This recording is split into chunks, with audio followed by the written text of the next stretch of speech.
Hello, everyone. Pastor Ben here from the Rawson New Hope United Methodist Church. And today's Bible study that we're doing while our church is not meeting due to the COVID thing will be the book of Ruth. And we've been going back and forth in church for the past few months, Old Testament to New Testament. And so we did 1 Corinthians yesterday, and we'll do Ruth today. Ruth is a wonderful book. It's been called the greatest short story ever written of all books.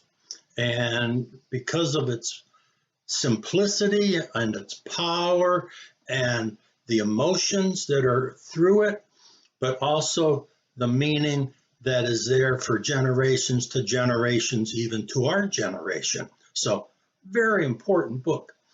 And once you start to read it, you begin to wonder why the book is not named Naomi, because Naomi is the main character from the first verses to the last verses.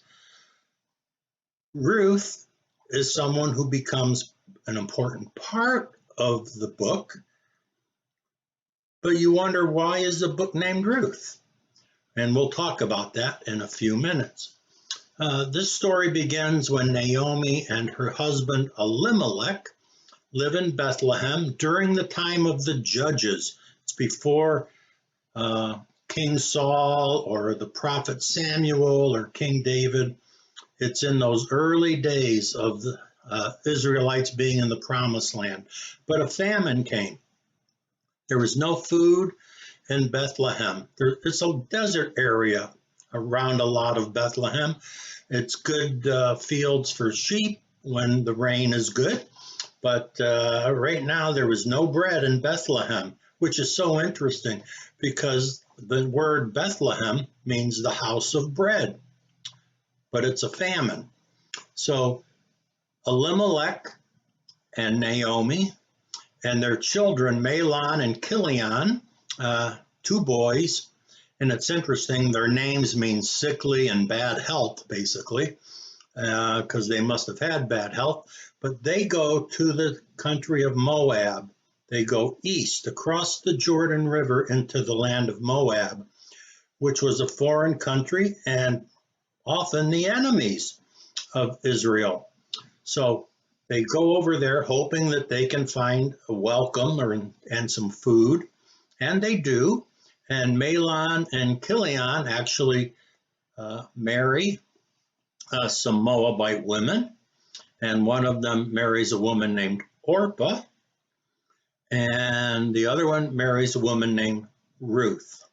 It's interesting, many of you know Oprah Winfrey, and the story goes that her mother, when she was born, wanted to name her Orpah after the Bible character, but it got written down the wrong letters out of position, and it became Oprah. So that's how she got her name. So the story goes. I don't know if it's true or not, but it's a good story. So they're living in the land of Moab, and then Elimelech, Naomi's husband, dies. And not long after, Naomi's sons die, Mahlon and Chilion. So she's left with her grief and with two daughters-in-law. The two daughters-in-law stay with her for a little while she's in Moab, but eventually Naomi hears that there's food. The famine is over back in Bethlehem in Israel, and so she says, I'm going to go back home. You're wonderful girls, but I need home. Don't we all at times? We need home. And she says, I'm going to go back home, and you girls stay here, Orpah and Ruth, and find husbands and raise your families here in your own land. And after some arguing back and forth about not wanting to leave her, Orpah finally says, okay, I'll stay here in Moab, and I'll find my life together with a new husband. And Ruth goes with Naomi all the way to the border of Israel. Got to get my Bible out here now. And Ruth says to her I'm going to go with you. No matter what, I'm going to go with you. And Naomi says, no, you need to stay here. You need to be here with your own people and your own families.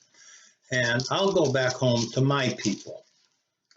Naomi doesn't want Ruth to go with her. I mean, she probably like her too, but she says, you need to stay here.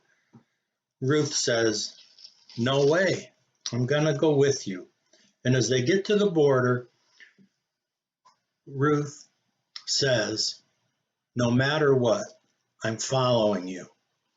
And these words from the Bible are what she says. It's so interesting. We use these words often at weddings, but here it is from a daughter-in-law to a mother-in-law. These are her words. Wherever you go, I will go.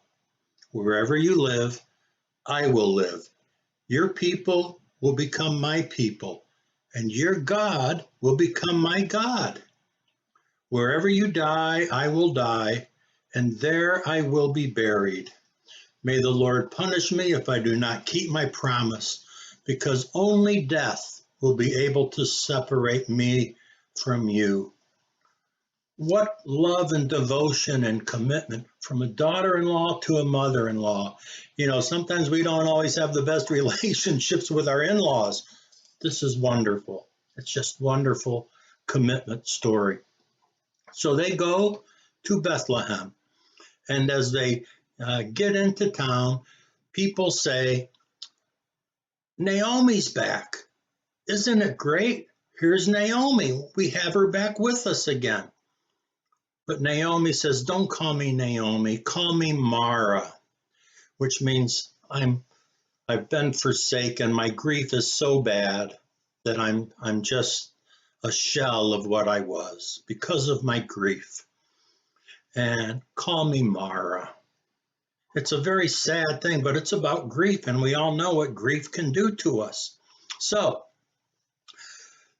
the people don't call her Mara. They call her Naomi from now on, but it tells the depth of her grief that she gives that name to herself. The story goes on, and they are hungry, they need food, and so Ruth says, I will glean the fields. And there's a man named Boaz, who's one of Naomi's relatives, and she gleans his fields, which means she picks up the leftovers.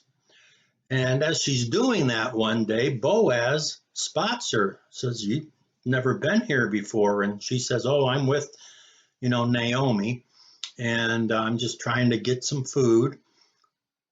And Boaz goes over to one of his other hired help, and he says, who is her? I didn't want to ask her name. They said, well, that's Ruth. Well, he falls in love with her, and she falls in love with him. And eventually they get married. It's a beautiful love story. So we've had, the grief, and we have love, we have commitment, and here now a wonderful life coming together. Boaz and Ruth in the town of Bethlehem. They have a child whose name is Obed. And when Obed is born, the people are so happy for Ruth, but they also say to Naomi, Naomi, you have a son, because she'd lost her other sons. And they said, this is like a new hope for you, a new son for you. And here we find out at the end of the book why the book is called Ruth and not Naomi. It goes on to say in the last parts, the genealogy. From Boaz and Ruth, they have the son Obed. Obed will have a son, Jesse. Jesse will have a bunch of sons, one whose name is David, and he will become the king of Israel. So here, Ruth is David's grandmother or great-grandmother, and if you follow this through the genealogies, like if you look at the genealogy of Jesus going backwards, you come to Ruth. And so Ruth is important for the Jewish people because it's the line of David, and for Christian people because that line of David goes all the way to Jesus. So that's why the book is named Ruth, in my opinion. But it's a great book. I hope you read it. It's only 4 chapters. Take time out and just look at this great, wonderful book. And I'm so glad that it's part of our Bible. And another thing about it is that it reminds people, and the Jewish people added it to the Bible, not only because of the genealogy, but to remind themselves, I think, that people from foreign countries can be very good and can be very helpful and indeed can be very important in the history of your own country.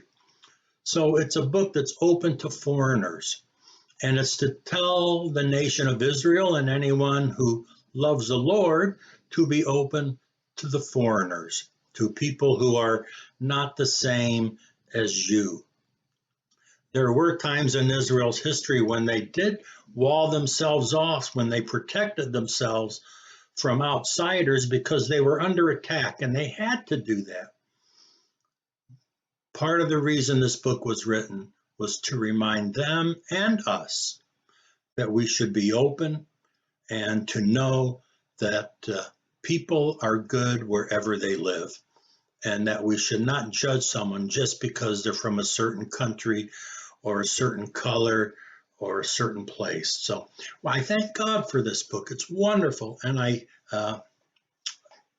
put it into your hands that you will read it and that you will be blessed by it. Have a wonderful day.